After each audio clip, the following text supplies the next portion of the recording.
Hey everybody, this is Erik, rocking my quarantine haircut here. Hopefully I don't look too ridiculous. I wanted to make a quick video just to talk about Q&A on my channel. I was thinking about this the other day. When I post my videos, I ask a lot of questions of people.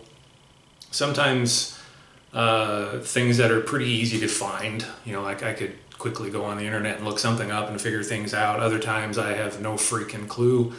As we've talked about before, there's lots of stuff on this car that was missing when I got it, so I don't have the before pictures. Other things, just, I don't know. So there's a whole class of just what's the right answer for something like this, or what's an answer, what's this part, whatever. Other times, I ask a lot of questions about people's opinions on things. Do you think satin black is better than gloss black? Is this primer better than this primer? Et cetera, et cetera. The point of all of this, it's all very intentional. I'm not being lazy. I could certainly figure out a lot of this stuff on my own, and in some of the stuff that I've done, I've been very deliberate about researching things, and this is the way I want to do it, et cetera. But other times, I like to open things up for discussion. The car here would not have been built without YouTube, right? I mean, there's just no way I could have built this car. So I want to engage the audience that's coming along with me for the ride here, to help me build it, right? In the old days, we'd all, a bunch of your buddies would be sitting in a garage wrenching together. That's pretty hard to do these days, obviously because of coronavirus. But beyond that, I've got YouTube friends all over the world, and I'll probably never meet any of these people face to face, which is sad. But I still feel that sense of camaraderie, and I feel like they're helping build this thing by answering questions, asking questions, if I can answer their questions, etc.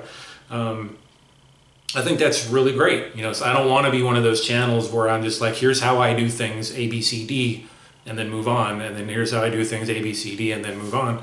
I much prefer the dynamic that we get by sharing information. It's funny because I was just thinking about this last weekend when I made this video, there was something, I asked a question, and in my head I thought, you could have, just get your phone out and look that up, right? It's one of those things. But then I thought, no, that's the reason I ask these questions, is because I want people to feel like they're part of the channel. But in any event, so I was just thinking about that over the weekend. And then today, new channel for you guys out there, the Your Car Sucks channel. Keith just posted his first video, and he went into it, and he's doing a 1980 Camaro, and it mentioned my channel, and how much content I put out there, and how I ask a lot of questions, people answer the questions, and Keith totally got it. He exactly nailed why I do that, and it's just so funny that basically the day I was thinking about making this video, I found his video, and he was commenting on exactly that point. So that's really funny. It's cracked me up that he hit that at that point. I'm going to put a link to his channel in here. You guys go check him out. His first video just cracked me up. I thought it was really great. It's a good example of the kind of stuff that all of us go through trying to build a car. Anyway, so the point of all of this, as I said, I want everyone to feel like they're part of this build. As I said, I couldn't do this build without everybody on YouTube. I never would have started this build without everybody on YouTube. And, going back, 6 years now we've been working on this car, the YouTube Garage Gang back in the day.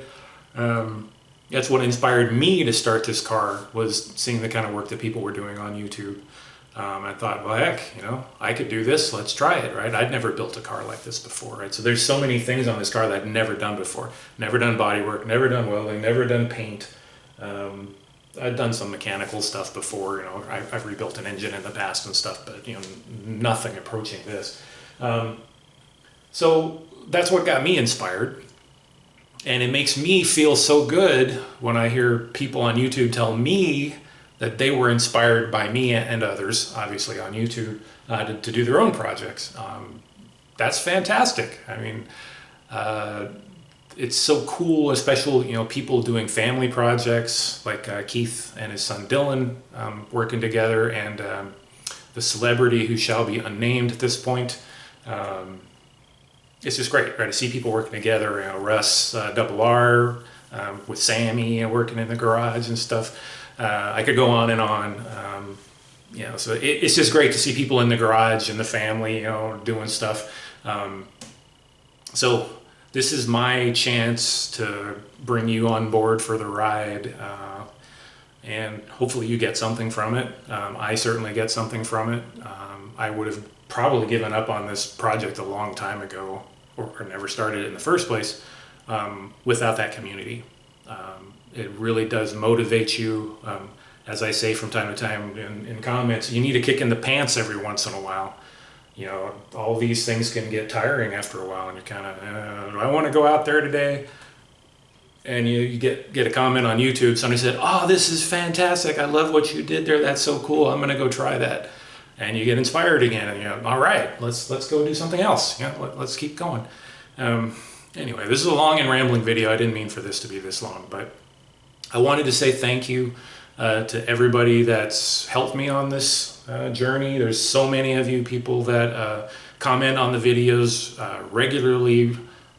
Some people, you know, post one comment a year, you know, just say, "Hey, I'm here." That's fantastic too, right? Just to see that you're following along. And it just really, really means a lot to me. And Pops, Pops would say the same thing. As I tell people, when you say hi to Pops, I try to pass that message on to Pops. I copy and paste it out of Facebook or out of YouTube and send it to him on Facebook. Say, "Hey, you know, so and so just said hi," and if he responds back quickly, I'll post it back to you to let you know. But anyway, the two of us gain a lot from this, so thank you once again. I really, really appreciate everything everybody's done for me and Pops, helping this thing get going and keep going. And as you can see, you know, we're kind of getting to the point where this thing might be done in sometime in the near future. Anyway, that's enough rambling. Thanks, everybody. We'll catch you on the next one.